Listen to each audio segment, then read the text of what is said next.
E aí, basicamente, como eu conheci o Will, né, foi de um contato de um parceiro super próximo meu e também dele, que é o Pedro Gait. O que foi mais engraçado nessa ideia é que isso veio lá em março, assim. Eu comecei a escrever, a gente conversou bastante, né, a gente acabou decidindo fazer da Uzi. Eu achei muito boa a proposta da Uzi, porque eu acho que a Uzi, ela reflete bastante o que significa o álbum Febre Amarela do Will's Beef, né? Will's Beef tá no bitch.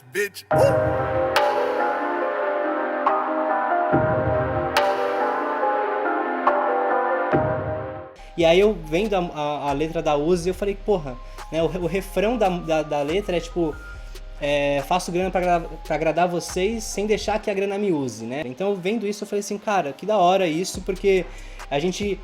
É o segundo lado da moeda, né, dessa questão da discriminação. Então muitas vezes você chega e você tipo sobe, vamos dizer assim, sobe no poder e sobe na questão do dinheiro, isso te corrompe e você acaba sendo usado pela grana e deixa de viver os seus ideais, deixa de viver o que você acredita. Então foi um momento que eu olhei aquela letra e falei assim, cara, isso acho que pode representar muito, por mais que não esteja evidente, mas acho que é um lado da moeda diferente para representar essa parte de discriminação e o que né, o Brasil sofre todos os dias aí. E aí o Will, nesse processo criativo, ele sempre disse pra mim, desde o começo, desde a primeira vez que a gente se reuniu pra fazer a reunião e a gente começou a conversar, desde o começo ele falou assim, cara, eu quero também que tenha uma igreja. Era essa a ideia que ele tinha. Ele falou assim, cara, eu quero ter uma igreja, eu não sei qual vai ser o conceito, eu não sei, mas eu quero ter uma igreja. Eu falei assim, pô, da hora, né? O que a gente pode pensar com isso, assim? O Will não é um cara muito religioso, ele falou que ele queria que tivesse igreja, mas ele queria que não fizesse uma apologia negativa para a igreja. O que eu pensei?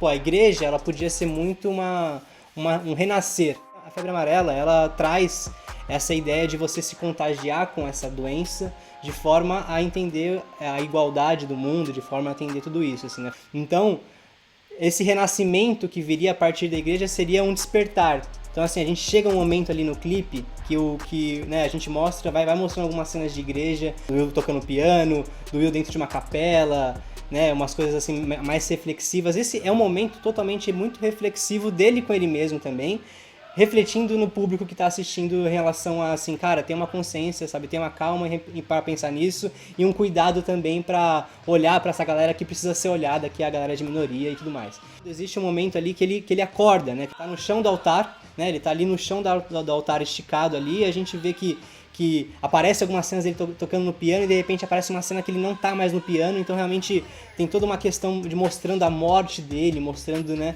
tudo isso. E aí tem uma hora que ele acorda, abre o olho, e a realidade passa a ser dentro do olho dele, dentro da cabeça dele. Então é como se aquele fosse o turning point ali, né? O ponto de virada do clipe.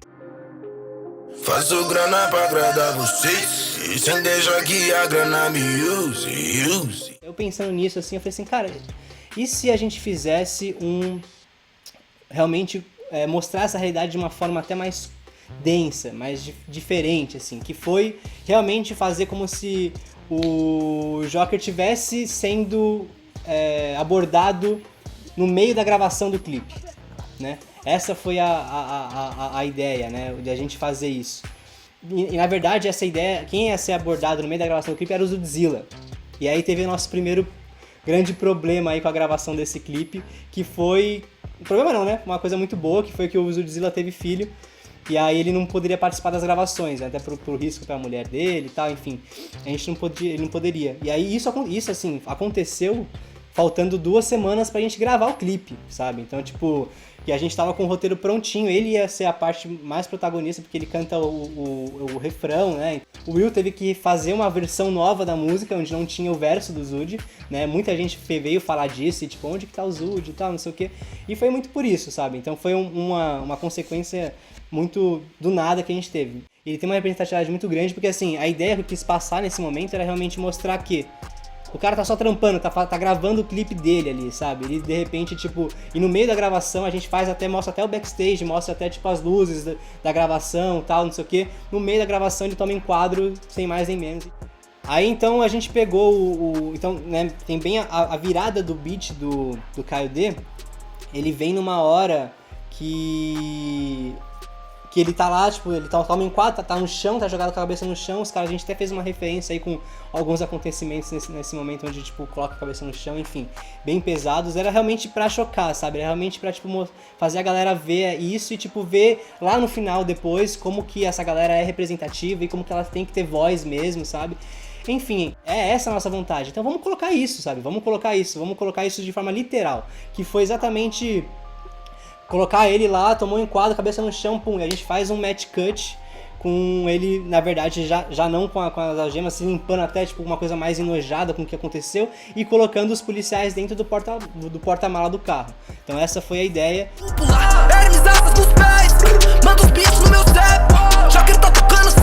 Aí, de repente, ele chega e os policiais entram no carro pra gente chegar e ter o ponto de virada onde o Will acorda e tudo tá acontecendo, onde que os policiais tá lá no meio de uma galera, um monte de... que ali é um estacionamento, um monte de barril pegando fogo e todo mundo lá e tal, assim, e aí colocar eles realmente no lugar deles, que é o que a gente queria mostrar, sabe? Então essa foi... esse é a grande sacada do clipe, né? E aí, a fim de mostrar isso e contar essa história da melhor forma, a gente também foi buscando alguns elementos que faziam muito parte. A gente começa a notar que o começo do clipe, toda essa parte da igreja, que é uma parte mais reflexiva, ele tem uma estética super azul, assim, né? Uma coisa mais fria, uma coisa que dá essa frieza na cena, né? Então é tudo muito frio, assim, isso que a gente quis trazer. E aí você nota que essa cena aqui, que é a cena do altar, né? Ela tem luzes tanto amarela, né? Vindo de um lado e vindo de outro, uma luz ali mais no fundo, mais azul, né? Vamos dizer, essa aqui é a cena de conexão com a realidade que realmente existe e a realidade que a gente quer que exista, né? Então é meio que essa é a cena de conexão, o despertar, o acordar do Will. Realmente, tanto fazendo um adendo com a temática do álbum, né, Febre Amarela, e tudo no álbum é mais puxado para amarelo, mas também para realmente trazer à tona esse sentimento de que você precisa ser contagiado por esse amarelo, né, por isso, para conseguir ter uma noção do que realmente, de onde as coisas deveriam estar no lugar que elas deveriam ser, sabe? Então é meio que essa a ideia dessa diferença de cor, né? Aqui é um take muito importante também, até porque a mão dele, se você notar, ela tá de um lado azul e de um lado amarela, né? Então é bem quando vai vir, né, essa virada, né? E a gente entra aqui para a realidade onde a gente queria que fosse acontecer. A gente fez a gravação em 3 diárias, né? A gente começou fazendo numa diária em uma igreja, que foi onde a gente fez a parte da capela, que é ele colocando as velhinhas ali e tal. E aí aconteceu um fato muito doido na hora, assim, que a gente tinha um aval de gravar lá na igreja, tinha conversado com todo mundo, de repente chegou lá a chefe, uma chefe que não estava a par da situação e expulsou a gente da igreja. E a gente não pôde gravar, assim. Aí o Will ficou super puto, né, com a situação, já foi mais motivo pra gente querer mostrar o vídeo e querer fazer o filme mesmo, assim. E a gente acabou perdendo essa diária e teve que achar uma outra igreja pra fazer. E aí nessa segunda diária foi onde a gente fez a parte interna da igreja, que é tanto o órgão lá, o piano, quanto também a parte do altar, a parte dele chegando e tal. Fizemos nessa igreja, e aí mais tarde nesse dia a gente fez a parte ali do Caio D. E aí depois a gente foi lá pra última diária, né, que foi a diária do estacionamento, né, que também foi uma doideira absurda, porque a gente ia fazer em outro lugar também, e aí no final das contas não pôde mais, porque, enfim, várias problemáticas que teve, a gente de última hora teve que achar um lugar diferente, e até foi do Pedro Gait, que eu falei no começo, que é uma conexão com o Will, ele conseguiu dar um jeito, a gente conseguiu um lugar também, porque ele fez parte da produção, e aí a gente conseguiu fazer e tal, assim, e o problema de lá é que era um espaço super grande, a gente tinha bastante liberdade lá, mas tava um dia que tava chovendo e tal, então tava com uma garoa que ia e voltava, assim, o equipamento cheio de lama, assim, que lá tava cheio de as pedrinhas, tinha as pedrinhas com aquele barro, assim, embaixo das pedras, assim, tudo cheio de lama, e a gente não queria, não tinha uma estética pra chover, assim. E lá foi onde também eu consegui ter uma noção melhor, assim, de, tipo, como que ia fluir a montagem depois, porque assim, foi o lugar que a gente teve mais gravações, mais repetições também, mais diferenças de pessoas e tal, e enfim, e ali eu consegui ter uma noção melhor assim, cara, não, vai ficar massa essa parte, porque ainda também era uma coisa muito, né, que clipe tem isso, né, da gente trazer o que a gente quer no roteiro, é claro que pode seguir muitas vezes só o roteiro e ser uma história, né, um filme mesmo, mas eu queria trazer essa pegada de filme ainda com uma ponta de trap, né, com a ponta do pessoal dançando, uma ponta do pessoal cantando lá, então eu não queria que ele fosse, eu queria que ele passasse essa mensagem, que acho que ela é muito importante. Cara, Kendrick Lamar pra gente foi uma referência desde o começo, assim, tá? Desde o primeiro roteiro que a gente fez, desde o segundo, o terceiro, até a gente chegar no último roteiro, sempre foi uma referência muito grande. Então tem aquela música, se não me engano, Alright, dele também, que tem a galera jogando os vidros e tal, e tem um monte de gente, tipo, quebrando carro atrás e tal. Então aquilo é uma referência porque a gente fez no final, né? Tipo, tem uma referência de cena, assim, do que a gente queria trazer.